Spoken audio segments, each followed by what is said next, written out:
इसी वाले से बात करेंगे। हमारे साथ Ikhtiyar Wali adviser to the prime minister और JUIFA के सीनियर रहनुमा हाफिज अब्दुल्ला मौजूद हैं। लेकिन सबसे पहले बात करेंगे बैरिस्टर सलाउद्दीन हमारे साथ मौजूद हैं। बैरिस्टर साहब बहुत बहुत शुक्रिया साथ देने का। It is indeed a historical day. इसको पॉजिटिवली लें नेगेटिवली लें, ऑफ कोर्स दोनों आरा मौजूद हैं। लेकिन आज जो चीफ जस्टिस याया अफरीदी का खसूसी हवाला दिया गया है जो आइन का हिस्सा बनेगा तरमीम के जरिए, इसके मुताबिक chief justice of Pakistan Yahya Afridi जब तक चीफ जस्टिस रहेंगे सिर्फ, and if I'm not wrong, this is only pertains to him only, सिर्फ वही चीफ जस्टिस ऑफ पाकिस्तान कहलाएंगे। Am I right? जी बिल्कुल ऐसा ही है। आपने कहा कि पॉजिटिव लिया, हिस्टोरिक तो जरूर है, पॉजिटिव लिया जाए या नेगेटिव लिया जाए, मैं तो समझता हूँ इसमें कोई दो राय नहीं है। जो अब एक पर्सन स्पेसिफिक एक तरमीम की गई है, उसमें याया साहब ने ये जरूर इंश्योर कर लिया है कि उनका जो टाइटल है चीफ जस्टिस ऑफ पाकिस्तान वो कम से कम उनके टेन्योर तक वो बरकरार रहेगा। नेक्स्ट जो भी चीफ जस्टिस आएंगे वो chief justice of supreme court कहलाएंगे, चीफ जस्टिस ऑफ पाकिस्तान नहीं। जी ये खास जो डिस्पेंसेशन है ये सिर्फ याया अफरीदी साहब के लिए होगी, वो last chief justice of Pakistan होंगे। सर ये बताइएगा कि चीफ जस्टिस याया अफरीदी ने अब उनको चीफ जस्टिस ऑफ पाकिस्तान देखा जाएगा और फेडरल कॉन्स्टिट्यूशनल कोर्ट के जो चीफ जस्टिस होंगे he will just be that federal constitutional court के चीफ जस्टिस। जी बिल्कुल ठीक है। और सर सुप्रीम कोर्ट मातहत होगी फेडरल कॉन्स्टिट्यूशनल कोर्ट के? जी बिल्कुल ऐसा ही है, वो उसमें वाज़ेह तौर पे लिखा है कि सुप्रीम कोर्ट के फैसले जो हैं वो वफाकी आईनी अदालत पे लागू नहीं होंगे, मगर वफाकी आईनी अदालत के फैसले जो हैं वो सुप्रीम कोर्ट पे लागू होंगे। ओके। और सर ये फरमाई दीजिएगा कि अब ऑफ कोर्स जुडिशल कमेटी का भी कॉम्पोजिशन तब्दील होने जा रही है और इसी तरह सुप्रीम जुडिशल काउंसिल की भी, इस पे जरा सी रोशनी डालिएगा। जी इसमें अब दोनों चीफ जस्टिस होंगे, जो फेडरल कॉन्स्टिट्यूशनल कोर्ट के भी चीफ जस्टिस उसमें होंगे और ये सुप्रीम कोर्ट के भी चीफ जस्टिस होंगे और दोनों के सीनियर जजेस भी होंगे। एक जज ऐसा होगा जो chief justice federal constitutional court और चीफ जस्टिस सुप्रीम कोर्ट की बाहमी रजामंदी से नॉमिनेट होगा। तो कॉम्पोजिशन यूं चेंज हुई है। इससे बाकी जो हकूमती नुमाइंदे हैं वो तो अपनी जगह हैं। इससे तो जुडिशरी का पलड़ा भारी हो जाएगा ना इस जुडिशल कमेटी में? फिर भी नहीं ओवरऑल मेजॉरिटी तो फिर भी नॉन जुडिशियल मेंबर्स की होगी। अच्छा ठीक है, यानी कि एग्जीक्यूटिव का असर और रसूख उस हवाले से आपको लगता है कि these are very real concern? जी बिल्कुल बरकरार रहेगा। और दूसरी बात ये है कि ये भी खास तौर पे इंसर्ट किया है कि वफाकी आईनी अदालत में जो पहले चीफ जस्टिस होंगे और पहला बैच जो जजेस का होगा वो जुडिशल कमीशन नहीं सिलेक्ट करेगी, वो वजीर आजम साहब खुद सिलेक्ट करेंगे। पूरा बैच या सिर्फ chief justice of federal constitution का? पूरा बैच। तो जी तो उसमें फिर आपको आप बेहतर समझ सकती हैं। सो बैरिस्टर साहब ऐन मुमकिन है कि जो ये आईनी बेंचेस हैं इन्हीं से 7 जजेस उठा के फेडरल कॉन्स्टिट्यूशनल कोर्ट बना दिया जाएगा? जो सुनने में आ रहा है, आज डॉन में भी रिपोर्ट हुआ है कि एक कोई सिंध हाई कोर्ट के हेड ऑफ कॉन्स्टिट्यूशनल बेंचेस थे के आगा साहब, उनको लिया जा रहा है। एक बलूचिस्तान हाई कोर्ट में, अब पता नहीं कितनी सदाकत है इस खबर में, एक बलूचिस्तान हाई कोर्ट के चीफ जस्टिस को लिया जा रहा है और 2-3 जो आईनी बेंच के मेंबरान हैं उनको लिया जा रहा है। नेचुरली कोई रीजनिंग तो दी नहीं गई और दी भी नहीं जाएगी सर। ये इस्तेकाक और प्रोगेटिव होगा वजीर आजम का सोलली, देयर नो कोई वाज़ेह पैरामीटर्स नहीं है जिसके तहत वो ये कर रहे होंगे। नहीं बिल्कुल वजीर आजम की सवाबदीद होगी, वो जिस पे हाथ डालें जिस पे ना डालें। ठीक है। और सर सुप्रीम जुडिशल काउंसिल में जब कोई भी जज नहीं मानेगा या नहीं चाहेगा या कोई प्रॉब्लम होगी, ना ट्रांसफर लेना चाहें, तो रेफरेंस की सूरत वो केस भेज दिया जाएगा सुप्रीम जुडिशल काउंसिल। इसमें क्या कबाहत है सर? जी सुप्रीम जुडिशल काउंसिल के पास जाएगा और सुप्रीम जुडिशल काउंसिल की भी कॉम्पोजिशन में चेंज हुआ है कि वफाकी आईनी अदालत की चीफ जस्टिस भी उसमें होंगे। तो जब मामला सुप्रीम जुडिशल काउंसिल के पास जाएगा तो हर जज के ऊपर तलवार लटक रही होगी कि अगर मैंने ट्रांसफर मना किया या मैं वफाकी आईनी अदालत में जाने से इनकार किया तो मुझे निकाला जा सकता है। ट्राइकोटमी और पावर आप कैसे मुतासिर होते देख रहे हैं?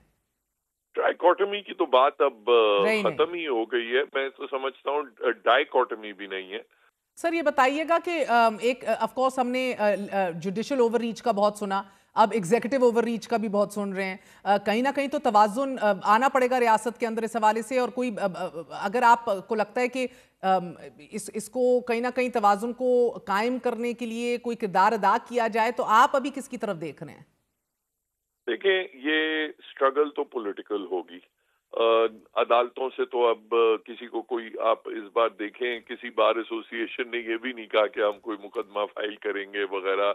एक फर्जी दो चार आ जाएंगी दरखास्तें, मगर कोई अदालतों की तरफ तो रुख नहीं करेगा। अच्छा सर, ये बताइएगा कि अगर कोई बड़ी तब्दीली आ गई रेजिग्नेशंस की सूरत में सुपीरियर जुडिशरी से, उससे फर्क पड़ेगा आपकी नज़र में? देखिए, बिल्कुल एक पॉलिटिकल ये स्ट्रेंथ तो आएगी। ये जो लोग इन तरामीम के खिलाफ हैं, अगर कोई रेजिग्नेशंस आती हैं तो जरूर एक फर्क तो पड़ेगा। कि अगर कोई जज समझता है कि मेरा ज़मीर या मेरा जो हल्फ है आइन की पासदारी करने का, वो मुझे इजाज़त नहीं देता कि इस मौजूदा सूरत हाल में मैं कंटिन्यू करूं, तो ज़रूर उससे जोर तो पकड़ेगा। सर इस मुल्क में एट लीस्ट कम से कम 3 बार ही सही आपने देखा पीसीओ लगाए, जजेस घर भी गए हैं। So as of right now आपको इस हवाले से क्या लग रहा है कि जुडिशल कैपेसिटी टू, जिसे कहते हैं digest this amendment, digest this legislation, वो कितनी है? फिर रुकावट बने, हमने माजी में भी देखा है चीजें रुकावट बनी, अदालती बहरान जो है वो अब कैसे खत्म होगा वे वी स्टैंड टुडे? देखें, अब अदालती बहरान तो कोई नहीं मैं देख रहा फिलहाल। बाद में कोई डेवलप हो तो हो, मगर जिस तरीके से आपने देखा था आईनी बेंच ने भी, जब 26वीं तरमीम आई थी तो आईनी बेंच ने 10 महीने तो केस की सुनवाई नहीं की। फिर आखिरी इस 27वीं तरमीम से 10 दिन पहले शुरू की सुनवाई, और फिर अब ये 27वीं आ गई। अब उन्होंने केस ही डीलिस्ट कर दिया कि अब तो 27वीं आ गई, अब 26वीं को कौन पूछे।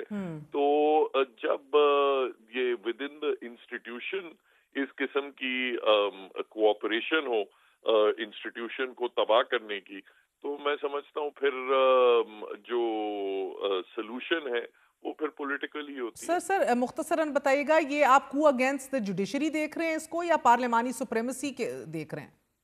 मैं तो समझता हूँ दोनों हैं। अच्छा बैरिस्टर साहब, इस तरमीम के जरिए आइन के आर्टिकल 39 में तरमीम की गई है कि जिसके तहत वफाकी आइनी अदालत समेत कोई भी अदालत पार्लियामेंट की मंजूर करदा आइनी तरमीम का जायजा नहीं ले सकेगी। इसे कैसे देखा जाए? देखें, ये पहले भी ये शिक थी, और उसमें जो रावलपिंडी डिस्ट्रिक्ट बार एसोसिएशन में सुप्रीम कोर्ट ने उसकी ये तशरीह की थी कि हम किसी आम आईनी तरमीम को हम उसका जायजा नहीं ले सकते, मगर हम अगर वो आइन के बुनियादी ढांचे के खिलाफ हो, तो जो पार्लियामेंट के इख्तियार से तजावज करे, तो ऐसी तरमीम का हम जायजा ले सकते हैं। ये बहरहाल अपना थियोरेटिकली तो अभी भी ये इंटरप्रिटेशन ली जा सकती है, मगर जो क्रूशल बात है कि वो इंटरप्रिटेशन करेगा कौन। जब इंटरप्रिटेशन करने वाले तरमीम से क्या इंश्योर किया गया है? तरमीम क्या की गई है इसमें? फिर तरमीम जो उसमें चेंज की है, उसमें बेसिकली उसमें फेडरल कॉन्स्टिट्यूशनल कोर्ट को भी शामिल किया गया है कि सुप्रीम कोर्ट भी नहीं कर सकती, फेडरल कॉन्स्टिट्यूशनल कोर्ट भी नहीं कर सकती। सो एसेंशियली जवाद ख्वाजा साहब ने भी जो दरख्वास्त दी है वो भी अभी रेलेवेंट होगी, और इस 27वीं आईनी तरमीम को मुल्क की कोई भी अदालत नहीं देख सकती।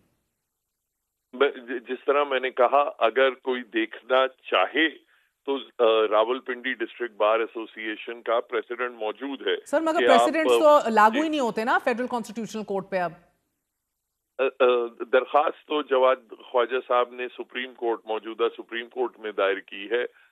खैर वो लगेगी, अब तो वो एपेलेट कोर्ट बन गया है सर, उसकी क्या सुनवाई होगी उधर? अभी तक सदर की सेनेट से पास नहीं हुआ, सदर की मंजूरी नहीं है। But I agree with you कि सुप्रीम कोर्ट उसको take up in all likelihood जब सुप्रीम कोर्ट में सबसे ज्यादा इंटरेस्ट ये हो कि चीफ जस्टिस ऑफ पाकिस्तान का टाइटल कम से कम अगले 1.5 2 साल बरकरार रहे, तो फिर ऑब्वियसली इस किस्म की पिटिशन को एंटरटेन तो नहीं किया जाएगा। और सर आखिरी सवाल, आप बार के सदर भी रहे हैं, बार्स अभी क्या सोच रही हैं और इस बड़े नाजुक तरीन मरहले में जजेस क्या सोच रहे हैं? आज कराची बार में तो एक सिंध भर की वकला कन्वेंशन हुई है, उसमें उन्होंने ये इन तमाम इकदामात को प्रोटेस्ट लॉन्च करने का उन्होंने अनाउंस किया है। जुम्मे वाले दिन कोई डे ऑफ मॉर्निंग भी बनाया जा रहा है और फिर एक सक्कर में कन्वेंशन है गालिबन सैटरडे को, जिसमें तमाम सिंध के वकला जाएंगे। तो स्ट्रगल तो अब ग्रास रूट्स पे करनी पड़ेगी, इट विल टेक टाइम। बहुत बहुत शुक्रिया, बैरिस्टर सलाउद्दीन हमारे साथ मौजूद थे।